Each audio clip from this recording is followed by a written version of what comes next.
여러분, 혹시 아침마다 커피 한 잔으로 하루를 시작하시나요? 커피는 이제 우리의 일상에서 빼놓을 수 없는 음료가 되었습니다. 많은 사람들이 커피 향과 맛에 매료되어 하루를 열고 식사 후에 입가심처럼 즐기며 때로는 피곤할 때 의지하는 음료로 선택합니다. 그런데 최근 몇 년 사이에 커피에 발암 물질, 즉 발암 가능 물질이 들어있다는 이야기가 조용히 퍼지고 있다는 사실 들어보셨나요? 한쪽에서는 커피가 간 건강에 도움을 준다고 주장하고 다른 한쪽에서는 커피가 암을 유발할 수 있다는 우려를 제기합니다. 도대체 어느 쪽이 진실일까요? 오늘은 충남대학교의 유명한 식품 전문가 두개호 명예 교수님의 연구를 토대로 커피와 발암 물질의 실제 관계, 그리고 우리가 커피를 어떻게 마셔야 안전하고 건강하게 즐길 수 있는지 차근차근 풀어드리겠습니다. 예전에는 밥을 먹고 나면 차나 냉수를 마시는 문화가 일반적이었습니다. 하지만 요즘은 식사 후에 커피를 마시지 않으면 허전하다는 분들이 많습니다. 이제 커피는 단순한 기호식품을 넘어 하루의 식단과 생활을 구성하는 중요한 요소가 되었습니다. 교수님은 커피는 이제 식품이라고 정의합니다. 즉, 다른 음식처럼 영양적 가치와 위험성을 동시에 고려해야 한다는 것입니다. 실제로 우리나라에서는 하루 두세 잔 이상의 커피를 마시는 사람들이 흔하고 특히 20에서 30대 여성층에서 소비량이 높다고 보고됩니다. 이처럼 소비가 일상화된 만큼 우리 몸에 미치는 영향도 결코 작지 않습니다. 커피가 식품이라면 그 속에 무엇이 들어있고 어떤 영향을 미치는지 알고 마셔야 하지 않을까요? 커피가 발암 물질이라는 주장과 간암 예방에 도움이 된다는 상반된 주장이 동시에 존재합니다. 교수님은 이렇게 설명합니다. 커피 자체가 발암 물질은 아닙니다. 하지만 커피 원두를 볶는 과정, 즉 로스팅에서 문제가 생길 수 있습니다.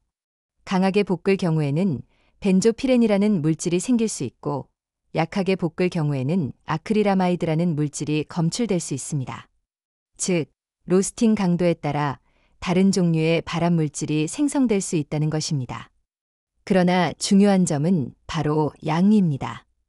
우리가 일상적으로 마시는 커피 속에서 이들 물질이 어느 정도 검출되며 그것이 인체에 해를 끼칠 만큼 유의미한 수준인지가 관건이라는 겁니다. 교수님은 실제로 대한민국에서 시판되는 다양한 상업용 커피를 3년에 걸쳐 정밀 분석했습니다. 그 결과 강한 로스팅 커피에서는 벤조피렌이, 약한 로스팅 커피에서는 아크릴아마이드가 검출되었습니다. 다만 연구 결과는 당시 공식 발표로 이어지지 못했는데 그 이유는 법적 규제와 기준이 명확하지 않았기 때문입니다. 그러던 중 2018년 미국 캘리포니아 고등법원에서 세계 커피 업계를 뒤흔드는 판결이 나왔습니다.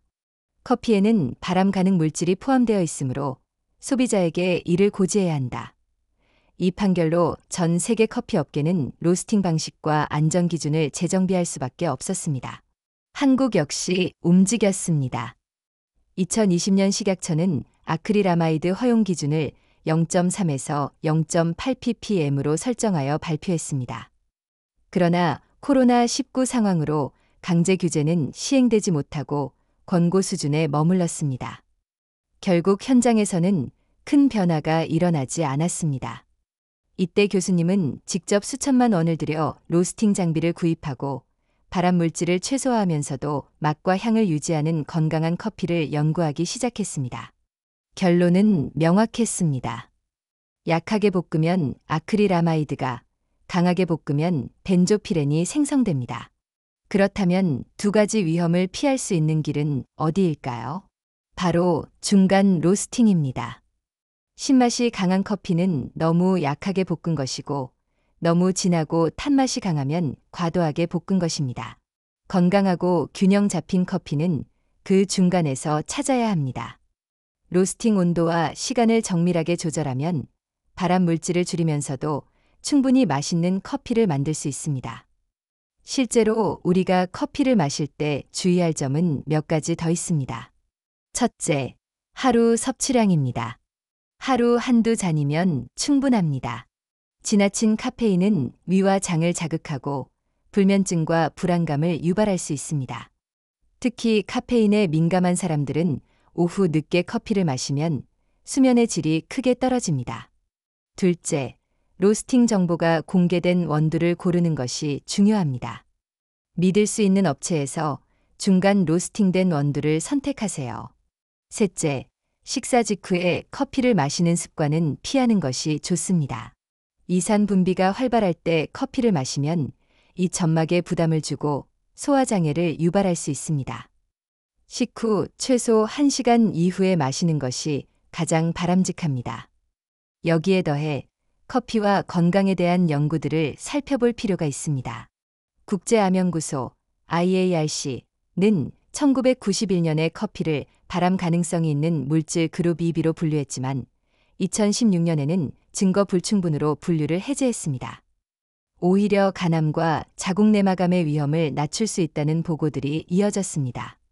즉, 커피 자체가 발암 물질로 단정된 적은 없고 오히려 적정량을 마셨을 때 특정 질환 예방 효과가 있다는 근거도 존재합니다. 다만 로스팅 과정에서 일부 발암 물질이 형성될 수 있으므로 어떤 커피를 어떤 방식으로 얼마나 마시느냐가 관건입니다.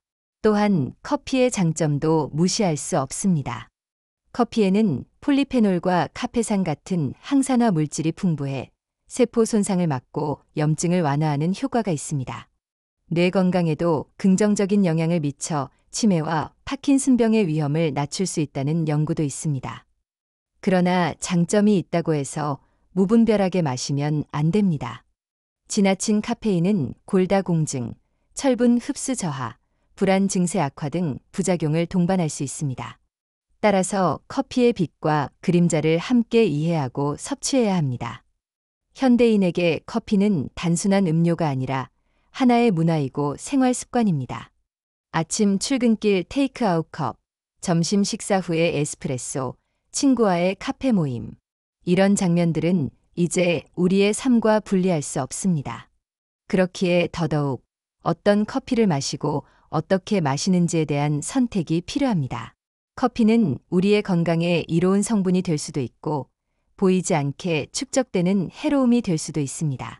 균형 잡힌 지식과 습관이 관건입니다. 마지막으로 요약하겠습니다. 첫째, 커피는 자체적으로 발암 물질이 아닙니다. 다만 로스팅 과정에서 발암 물질이 생성될 수 있습니다. 둘째, 강한 로스팅은 벤조피렌, 약한 로스팅은 아크릴아마이드가 문제입니다. 따라서 중간 로스팅이 가장 안전합니다. 셋째, 하루 한두 잔 이내로 섭취를 제한하세요. 넷째, 식후 바로 마시는 습관은 피하시고 위장에 부담을 주지 않는 방법을 선택하세요. 다섯째, 믿을 수 있는 브랜드와 로스팅 정보를 공개하는 원두를 고르세요. 여섯째, 커피의 긍정적 효과와 부정적 위험을 모두 알고 균형 있게 즐기세요. 여러분은 지금 어떤 커피를 마시고 계십니까? 그 한 잔이 단순한 기호식품일 수도 있지만 몸에 좋은 성분을 공급하는 약이 될 수도 있고 반대로 눈에 보이지 않게 쌓이는 독이 될 수도 있습니다. 오늘 영상이 여러분의 커피 습관을 돌아보고 조금 더 건강한 선택을 하는 계기가 되기를 바랍니다. 작은 습관의 변화가 여러분의 간 건강을 지키고 활력 있는 삶을 이어가는 힘이 될 수 있습니다. 감사합니다.